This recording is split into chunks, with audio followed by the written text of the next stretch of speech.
வண்டி மாட பூட்டி அந்த வாய்க்கா ஓர ஓட்டி ஊரை சுத்தி காட்டி உன்னை கூட்டின்னு போறேன் ஸ்வீட்டி.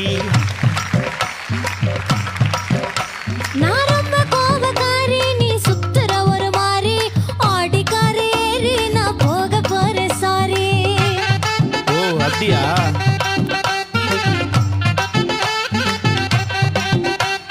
வைக்க மாட்டேன் தாடி, நீ வேணா எனக்கு போடி. இந்த மாமாவை தான் தேடி உன் தங்கச்சி வர ஓடி.